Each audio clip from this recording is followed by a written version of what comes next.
أعوذ بالله من الشيطان الرجيم. بسم الله الرحمن الرحيم. الحمد لله رب العالمين الرحمن الرحيم مالك يوم الدين إياك نعبد وإياك نستعين اهدنا الصراط المستقيم صراط الذين أنعمت عليهم غير المغضوب عليهم ولا الضالين.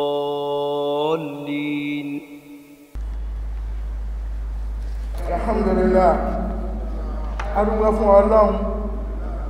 ọba tó ní ògo sánmà àti ilẹ̀ lọ́dọ̀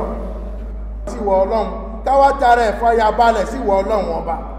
Ọlọ́run òun ṣe bẹ́ẹ̀ fún ànábì Ibrahim alayhi salatu wassalam. Ọlọ́run ní jẹ́rí ànábì Ibrahim tẹ́ ń wò ní liyakuna minal muqinina, ó jẹ́ kan nínú àwọn tí àwa Ọlọ́run ọba dá lójú. Ẹ gbọ́ mi dáadáa, àníṣe ànábì Ibrahim alayhi salatu wassalam ó jẹ́ kan nínú àwọn tó ní ìgbàgbọ́ tó dájú, àbí nínú àwọn tí àwa Ọlọ́run ọba dá lójú tí kìí ṣe iyèméjì síbẹ̀. Tẹ́ bá sọ fún pé kó gbé rí ẹ̀jọ́ káge fún Ọlọ́run wallahi yóò sì gbẹjọ́ lẹ́sẹ̀kẹsẹ̀. Ọlọ́run ní kò déédéé débẹ̀ wa kadhalika nuri Ibrahima malakuta samawati wal ard. Àwọn àrà dídá àwa Ọlọ́run ọba kan ló ṣojú ẹ̀, ìdí nìyẹn tọ́kẹ́ fi balẹ̀ sí àwa Ọlọ́run ọba. Ọlọ́run dákun ara rere tí wọn náà ó fi àwa náà dá tí ó lékún ìgbàgbọ́ wa sí wọ Ọlọ́run, tọ́kàn wa ó lè balẹ̀ tí ò ní mì má sáàsì níwọ̀n nǹkan míì lọ bìkan mọ́ bí ìbá ṣe wọ Ọlọ́run má ṣàfihàn wá wọ Ọlọ́run ẹ ṣàmì ó bá fi hàn wá jẹ́jẹ́ àtàrà ìṣòrí rẹ mọ́jà àtàrà ìṣòrí ibú. Nínú àwọn ògo náà tọ́lọ̀ fi hàn Ànábì Ibrahim alayhi salatu wassalam, amúméje wálé ní láti lè fi bára wa sọ̀rọ̀ ànípẹ́lẹ́ yà sọ ní fẹ́rẹ́fẹ́ torí àsìkò. Alákọ̀ọ́kọ́ ń bẹ̀ bàtà òkú fi náà rí dáàtà láhàbí dúndà tà áfòrin bí ha, ẹni ta gbé lódìrí ta dì lókùn lápá lẹ́sẹ̀ tàwa jù súnmú iná tí wọ́n dá tó fẹ̀ ó fẹ̀ ju ilé ńlá kan lọ, àwa jù súnmú nínú àpótí ló tún wà pẹ̀lú. Ibrahim wa wà nínú náà a sọ fún náà pé torí wọn náà yìí bó ṣe ń jò náà ní kò mọ jù àmọ́ mọ jẹ́ tútù àlàáfíà fún Ibrahim. Tani ò rí irú ẹ̀ tí ò ní gbà fọ́ Ọlọ́run, tani ò rí irú ẹ̀ tó kẹ́ ò ní balẹ̀ sí Ọlọ́run. Ànábì Ibrahim jáde ń bẹ̀ kọ́dọ̀ ihun ara ẹ̀ kan ò tó náà, ewu tó wọ̀ kẹ́ kò tó náà bẹ̀lẹ́ nǹkankan, ó jáde ní rìn nínú náà ní àlàáfíà, gbogbo èèyàn ń ṣe mọ̀ ọkàn nìyẹn. Ẹlẹ́kejì nínú àwọn ará tá a dá fún Ànábì Ibrahim tó jẹ́ kọ́kẹ́ ó balẹ̀ sí Ọlọ́run náà ní ìjọ tó gba àlejò àwọn màlẹ́kà Ọlọ́run. Àwọn màlẹ́kà náà lo agbára kan ẹ̀dá kan ò lè lo orú ẹ̀bí ìbẹ̀ ṣe Ọlọ́run. Kí ni agbára tí àwọn màlẹ́kà náà rí lò ní pé wọ́n yíra padà kò ní ẹ̀yà màlẹ́kà, wọ́n sọra wọn di èèyàn ọmọ Ádámù bí babaláwa Ibrahim.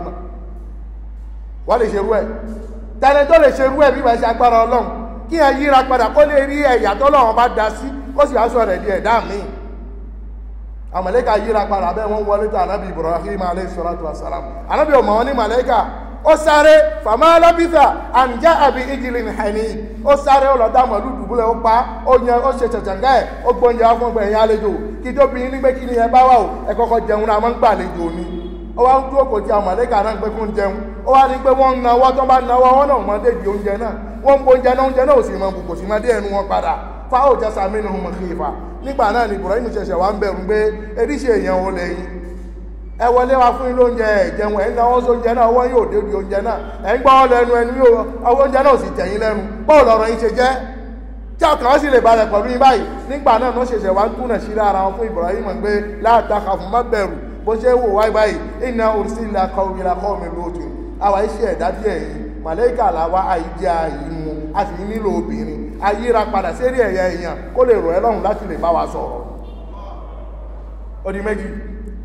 Ẹlẹ́kẹta nínú àwọn ògo tí Ọlọ́run bá ṣe fún Ànábì Ibrahim alayhi salatu wassalam, hafrullahi ta'ala wa naqshuhu alhajara bi athari qadami Ibrahim litakuna dhikra mukhalladatan min jiha wa min ukhra liyadulla ala anna lahu qadama sidqin inda rabbih wa annahu haqqan khalilullah. Ànábì Ibrahim alayhi salatu wassalam eré àpáta tí máa ń dúró sí fi kọ́ ilé Ọlọ́run ní Kaaba, apàṣẹ fún àpáta náà pé ó ya ẹ̀yà gìgísẹ̀ Ànábì Ibrahim kalẹ̀ síbẹ̀ kápáta náà kó wà. Àwọn Ọlọ́run bá ní kápáta náà kó wà kí ẹ̀yà gìgísẹ̀ ìgbà ẹsẹ̀ Ànábì Ibrahim kó sì là sínú àpáta náà bẹ́ẹ̀. Ẹ̀dá kankan ló ṣe, Ibrahim kan ló ṣe, Ọlọ́run bá ló pàṣẹ bẹ́ẹ̀ fún àpáta. Ibrahim kan wọ́n sọ kalẹ̀ lọ́rí pé àpáta yìí ti wà ní ẹ̀yà ẹsẹ̀ ń ti wà lárẹ̀ ó gbẹ̀sẹ̀ sí rí àpáta míì kò rí bẹ́ẹ̀ àfi èèyàn náà ìdí ni ẹ̀tọ́lọ̀ apàṣẹ fún wa pé tẹ bá lọ Mákà ẹ dákun ẹ dúró níbi ẹsẹ̀ ànábì Ibrahim alayhi salatu wassalam kẹyìn anábìlà méjì ń bẹ̀ kí àlùbáríkà bàbá kó lè gbé mi pẹ̀lú yín Ọlọ́run dákun má ṣe àṣẹ bẹ́ẹ̀ fún wa ẹni tó ti lọ má ṣe ní àlọ́ ọmọ ẹni tó ti lọ Ọlọ́run ní ṣe bẹ̀ dé ìwọ wa tálẹ́ tó lè dúró lérí àpáta tí ẹsẹ̀ yóò wá wọ ọ lọ títí yóò jìn kòtò bẹ́ẹ̀ bí ìbá ṣe Ọlọ́run ó di mẹ́ta ẹlẹ́kẹ̀rin bákan náà nínú àwọn ògo tí Ọlọ́run bá ṣe fún ànábì Ibrahim alayhi salatu wassalam náà ní ohun ta ní pé kó fi pè ìrun ájì wá sí ní finance bil hajj pèpè sí àwọn èèyàn pé kó máa wá sí ájì lọ́dún kó máa ṣe ìjọsìn fún èmi Ọlọ́run nídìí Kaaba gbogbo ayé pápátá ló fẹ́ pè Ibrahim sọ fún Ọlọ́run pé wà má yẹ búlùkù sáùtì ibo ni ohun mi fẹ́ dé mikro ni mo fẹ́ lo WhatsApp ni àbí Twitter àbí Facebook tóhun mi fẹ́ kárí gbogbo ayé pápátá tí èèyàn ó wà látọ̀nà jíjìn lérí omi nínú atẹ́gùn Ọlọ́run ní innama alayka al-adhan wa alayna al-balagh wọ́n sá ti pèpè wọ́n gbé ní àpáta kòkó pèpè pọ́pọ̀ ó lè gbé ta ló fẹ́ gbọ́ta ni ò ní gbọ́ torí gbígbọ́ ni bí ó ṣe kárí gbogbo ayé pápátá fi èèyàn lẹ̀ fún àwọn Ọlọ́run ó rí bẹ́ẹ̀ àbí kò rí bẹ́ẹ̀ ó di mẹ́rin ẹlẹ́karùn-ún nínú àwọn ògo tọ́lọ́ bá ṣe fún ànábì Ibrahim alayhi salatu wassalam náà ni rizqullahu iyyahu wa mura'atahu Sara alwalada ala shaykhati wa mudiyyi al-atiyyi min al-umur ànábì Ibrahim ó ti dàgbà ó ti darúgbó Ọlọ́run ò fún lọ́mọ iṣẹ́ ti ń dẹ̀ láàrẹ̀ ìyàwó ẹ̀ àgbà tí ń jẹ́ Sara òrọ́mọ bí tí tó ti pọ́n mú láwùjọ ti darúgbó Ọlọ́run àwọn òníran bẹ́ẹ̀ Ibrahim ò sì kẹ́ mọ́ bẹ́ Ọlọ́run bá níjọ́ kan pé wọ́n Ọlọ́run fún mi lọ́mọ Ọlọ́run jogún ọmọ fún mi Ọlọ́run jogún ọmọ fún mi Ọlọ́run wá wò títí lẹ́yìn ìgbà tó darúgbó tán títí ń súnmọ́ pé kò tún lè rí ọmọ bímọ nígbà náà Ọlọ́run wá ní pé yóò fún ìyàwó ẹ̀ kékeré tí ń jẹ́ Hajara ìyá Ismaila yóò fún lóyún Ismaila bímọ tán Ibrahim tó wá ń lékún ní ìbànújẹ́ lára ìyàwó ẹ̀ àgbà tó ti jọ wà láti kékeré tó ń wò ṣàbíamọ́ ó wọ Ọlọ́run ó sì wù ẹ́ ló ṣe bẹ́ẹ̀ ó tán ìyá yìí lọ́mọ ò jẹ́ kí rí fún ẹ̀ Ọlọ́run tó wá ní pé ìyá náà gan tó ń bó ṣe pọ́nmúlá tó ti darúgbó nì òun náà tún lóyún yóò tún bí ọmọ náà máa jẹ́ sí àkà Ọlọ́run ṣe àbí kò ṣe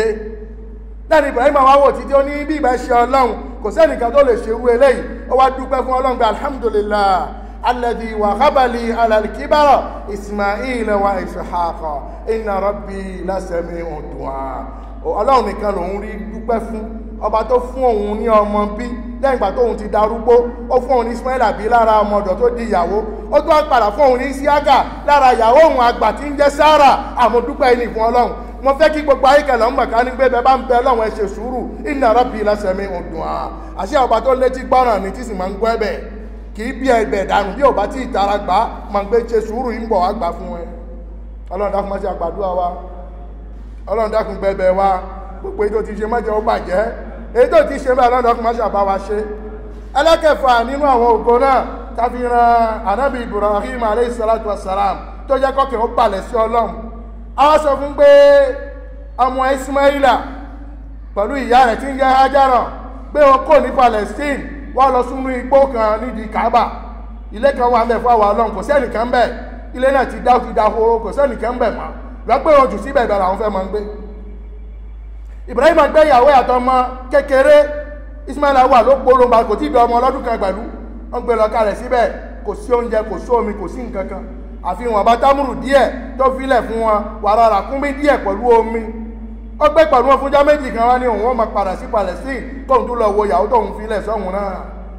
ìyá Ismaila wá ń gbàtẹ̀lé pé bàbá yìí tó fẹ́ ṣe yóò dáa kí ló dé tó yọ ọ́ kò lẹ́gbẹ̀ẹ́ lọ́hùn ó ṣe kókó lọ́hùn wa tìyàwó kájọ ọmọ gbé bí àbí kájọ ọmọ gbé ọ̀hún ó fẹ́ fi èmi pẹ̀lú ọmọ kan ṣoṣo lẹ̀ sí bí kò sóúnjẹ kò sí èèyàn báwo la ṣe fẹ́ gbé bí yìí kí la ṣe fún ẹ Ọlọ́run á sọ fún ọ pé má dáhùn má wo níran dájú ẹ̀ bẹ́ẹ̀ kó máa lọ fílẹ̀ fún èmi ọba tí mo dá wọn ìmójútó wọn kankan ò ní ṣe wọn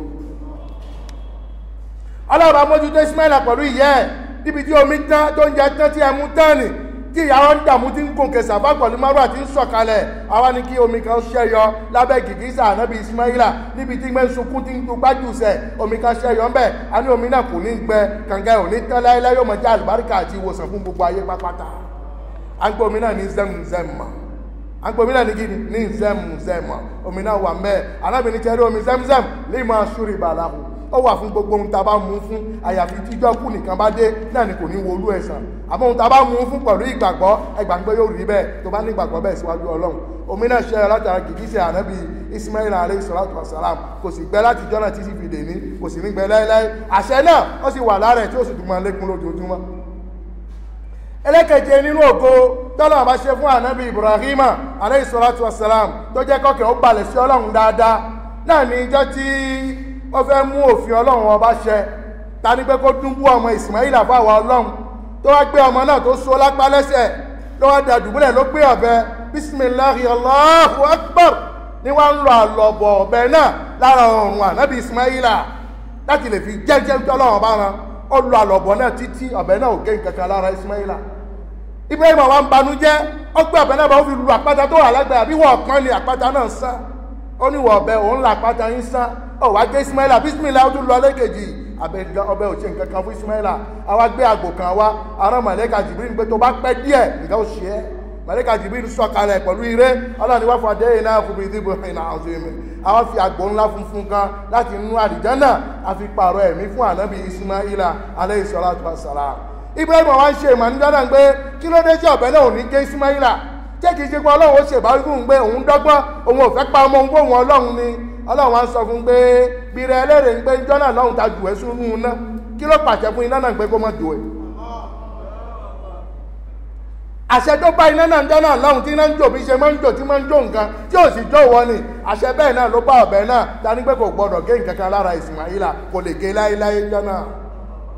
ògo bẹ́ẹ̀ anábì Ibrahim rí wọ́n jẹ́ kó kọ́kẹ́ ó balẹ̀ sí ọlọ́run ọba dáadáa wọ́n náà bá wo ìgbésí ayé ẹ lọ láti ìjọ tó ti ń bàbọ̀ wá ó rí àwọn kankan tó ṣẹlẹ̀ sí ẹ rí nígbésí ayé ẹ tó rí kan pé bí ìgbà ṣe ọlọ́run ló dára ń bì níjọ́ náà lọ́wọ́ ti bọ́ lọ́wọ́ òun ò rí bákan ṣe sí mọ́ tara yìí nì náà kọ́kẹ́ kó balẹ̀ sí ọlọ́run ọba ń gbé èyí tó jù bẹ́ẹ̀ lọ́dún kù lọ́dọ̀ ọlọ́run ò jẹ́ ká tara àwọn ògo ẹ tó dá fún wa ká fi ṣoríire ká lékún nígbàgbọ́ síwájú wọ ọlọ́run níbẹ̀ ni ọ̀rọ̀ léyà ti wá yọ pé tó bá di ọdọọdún ní ọjọ́ náà tí ń ṣe déédé ọjọ́ kẹwàá oṣù Zìlìhíjà ẹni tó bá ní agbára kó ra ẹran kó ra màálù kó ra ràkúnmí ẹyọ kan méjì bágbára ẹ bá ṣe mọ kó da dùbúlẹ̀ lérí orúkọ ọlọ́run ọba kó dúnbọ̀ ẹ̀ kó fi ṣe sàrà kó fi fún àwọn tálíkà kó fi fún àwọn ọ̀rẹ́ kóun náà kó jẹ nínú ẹ̀ ìjọsìn ló jẹ́ nínú ẹ̀sìn wa ẹ̀sìn ànábì Ibrahima tí a jogún lọ́dọ̀ ànábì Muhammad sallallahu alayhi wa sallam ànábì fi ń yẹ wa pé tó bá di ijọ́ ọdún kò tún sí iṣẹ́ rẹ̀ mí kan tí èèyàn lè ṣe tí ó jọ ọlọ́run ọba lójú ma min amalin ahabbu ila Allahi ta'ala yawma nahar min iraqati dam tó kọjá pé kíyàn dẹ́ ẹran dùbúlẹ̀ ká máa ṣe bísímìláì ká máa dẹ̀jẹ̀ ẹran lẹ̀ fún ọlọ́run èyí nìkan ní mọ́ tẹ́ ọlọ́run ọba lọ́rùn níjọ́ náà a bá ṣe níjọ́ àkọ́kọ́ níjọ́ kejì ìjọ́ léyá ni níjọ́ kẹta ìjọ́ léyá ni bó bá tó wá di ìjọ́ kẹrin náà àsìkò ẹ̀bẹ̀ tún wà títí fi di àlásàrì ìjọ́ náà bó bá kọjá àlásàrì ẹran tó bá pa náà di sàrà lásán kò tún gba orúkọ léyá mọ́ arábìnrin ẹ mójútó léyà náà kẹ́ pa dáadáa léyà tẹ̀ ń wò ní tẹ́ bá dá ẹran náà dùbúlẹ̀ ẹ wo bí jọ òun ẹ ṣe súnmọ́ ilẹ̀ abádùnmú ẹ kẹ́jẹ̀ ó tó kan lẹ̀ nì arábìnrin fi ń yé wa pé ó níbi kan tẹ́jẹ̀ náà máa ń dé nínú ìmọ̀ ọlọ́run kó tó ní pé yóò kan lẹ̀ ọ̀rọ̀ pamọ́ síbẹ̀ fati ibubi hanafsa ǹjẹ́ ẹ jẹ́ ká fi ẹ̀mí tó mọ́ ká fi dùnnú ká fi gbogbo ọ̀yàyà ní ká fi pẹran ní fún ọlọ́run ọba bágbára wa bá ṣe mọ bẹ́ẹ̀ ní ká ṣe ànábì wa ń kọ́ wa nínú ẹ̀mí tó mọ́ náà ó ní àwọn ẹran mẹ́rin kan ń bẹ wọn paléyá nínú wọn náà ní ẹran tó fọ́ lójú ojú ẹ̀ kan fọ́ ó fọ́ ní ṣe omi èdè ẹ̀yọ kan ní gbé ríran irú ẹran bẹ́ẹ̀ tó bá rí má pa fún léyà ẹlẹ́kejì náà ni àlàrjá àlùbẹ́yìn àrọ̀jù ha ẹran tí ẹ jẹ́ lẹ́sẹ̀ kan bó jẹ́ lápá kan ní wọ́n rìn lérí mẹ́ta tí ó hàn báyìí pé ìfòfin rìn ni ó kákan jọ báyìí irú ẹran bẹ́ẹ̀ kò pa léyà yàtọ̀ sí èyí tó ń fokùn so lẹ́sẹ̀ tí wọ́n rí ìnira tí ń gbà díẹ̀ eléyìí níjọba ṣe sùúrù fún díjọ́ kejì yóò padà dúró dáadáa àmọ́ èyí tó ti jẹ́ lẹ́sẹ̀ tí ń rìn lérí mẹ́ta ni àbí kò lè dúró dáadáa irú ẹran bẹ́ẹ̀ kò pa léyà ẹlẹ́kẹta náà ni ẹran tí ń ṣàárẹ̀ tó ń gbé ẹ bá ti rí ń dúró báyìí ó ti hàn gbé aláàárẹ̀ lẹ́rìn ibà kò gbádùn dáadáa èsì tí ń pè wo ikú ń dà ní mú ẹ̀ ń dà lójú ẹ̀ kò gbádùn ní jẹ bákan bá ó dúró ìmọ̀ ohun pápá irú ẹran bẹ́ẹ̀ tí ara ẹ̀ bá fojú hàn lára ẹ̀ kò pa léyà ẹlẹ́kẹta náà ni al-kabiratul khazira allati la tunki ẹran tó ti dàgbà ó ti dógbó náà débi pé kọ́dà àti dìde dúró gan lérí ẹsẹ̀ mẹ́rẹ̀ẹ̀rin iṣẹ́ ní máa ń jẹ́ fún bí ẹran àgbò mi bá kan gbàgbà kò lè dá kíkàn padà mọ́ irú ẹran bẹ́ẹ̀ ẹ pa lásán kò kẹ́ fi jẹ nǹkan mí ni irú ẹran bẹ́ẹ̀ ò pa léyà wọ́n fẹ́ fi yẹ ń pé ẹran àgbò àbí àgùntàn ó pa léyà ewúrẹ́ àbí òbúkọ ó paléyá kì í ṣe dandan akọ náà kọ́ ló paléyá abo paléyá akọ tí a tẹ̀ lọ́dà òun náà tún paléyá àwọn ẹran àgbò kan máa ń bẹ tó gbé ìran tí wọ́n ní ìwọlé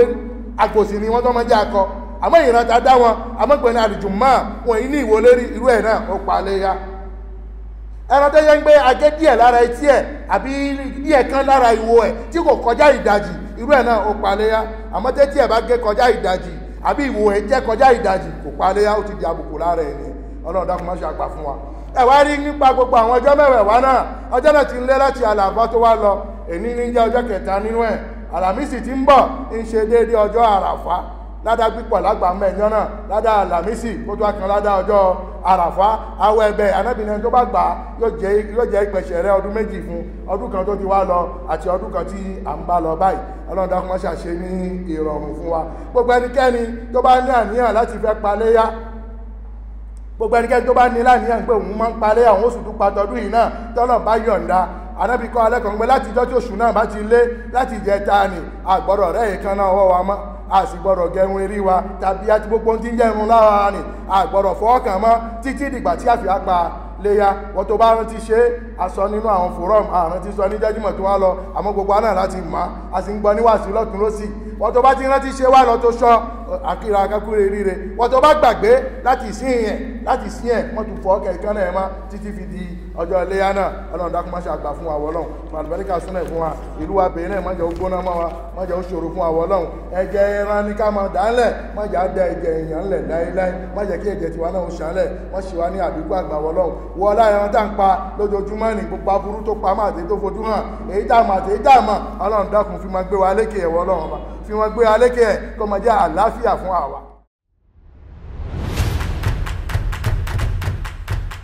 Vous êtes passionné des métiers de l'audiovisuel, vous recherchez une formation professionnelle et qualifiante dans ce domaine, plus de soucis à vous faire. OMP Média Production vous offre la possibilité d'une méga formation professionnelle taillée sur mesure avec des personnels qualifiés. Que vous soyez étudiant, élève, chômeur ou diplômé, vous avez l'opportunité d'être formé en opérateur de prise de vue, réalisation TV et cinéma, journalisme et actorat, montage, infographie et graphisme, ingénieur de son, production, etc. Nous sommes situés à Cotonou, à Takpa-Tanto, rue en face de la pharmacie, première rue à droite, deuxième maison. Pour toutes informations complémentaires, contactez-nous au 99 48 31 27, le 67 80 73 26 ou par WhatsApp au 97 09 64 49.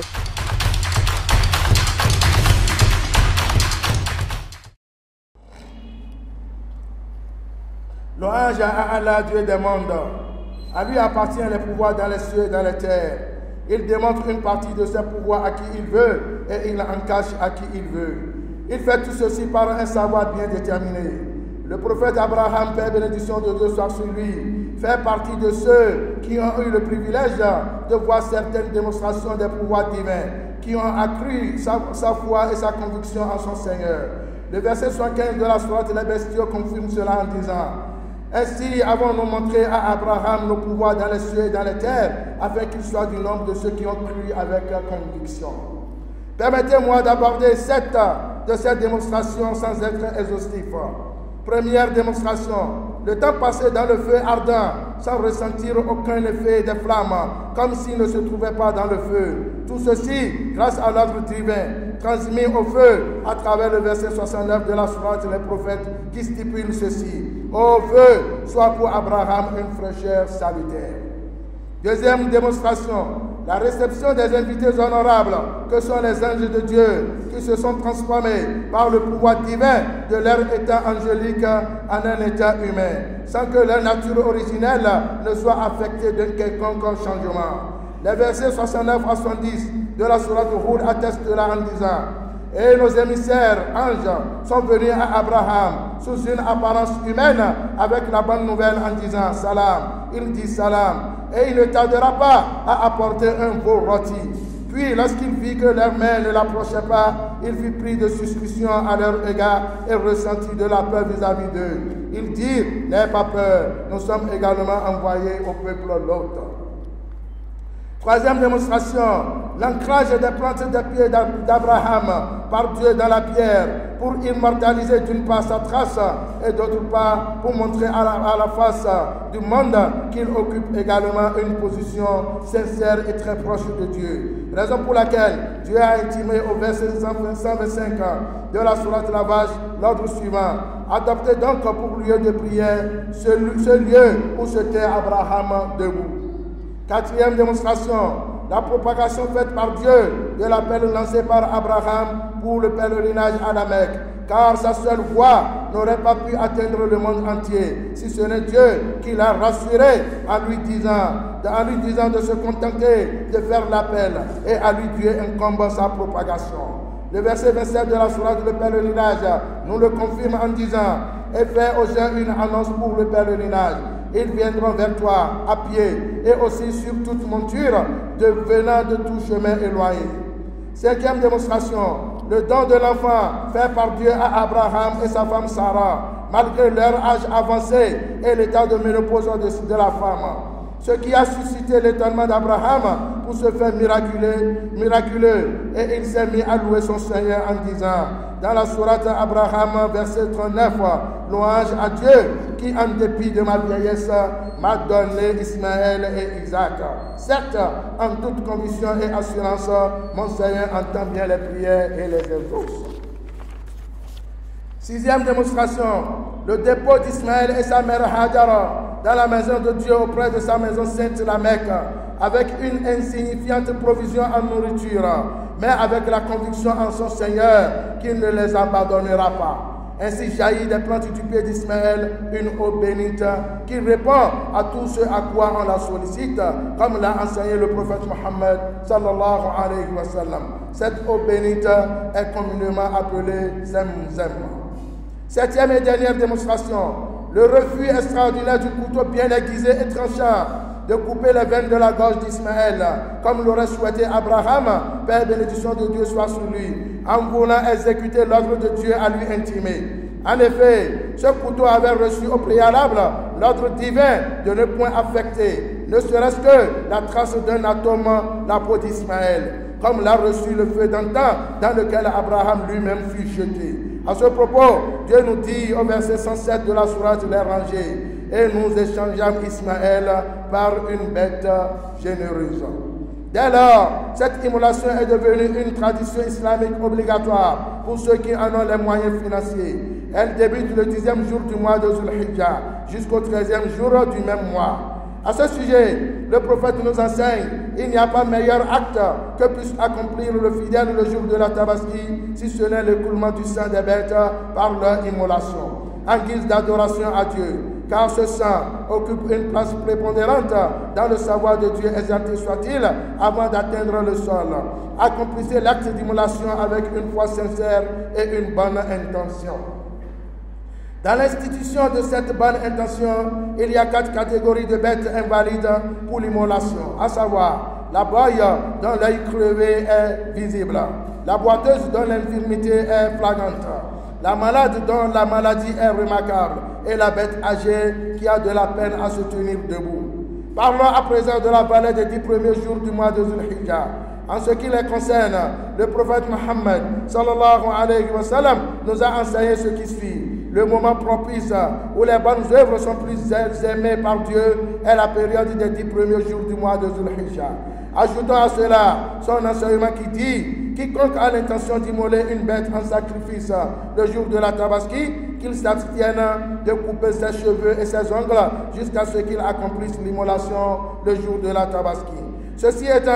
nous vous informons que le mois de Zulhijjah de cette année a débuté le mercredi passé. Aujourd'hui en est le 3e jour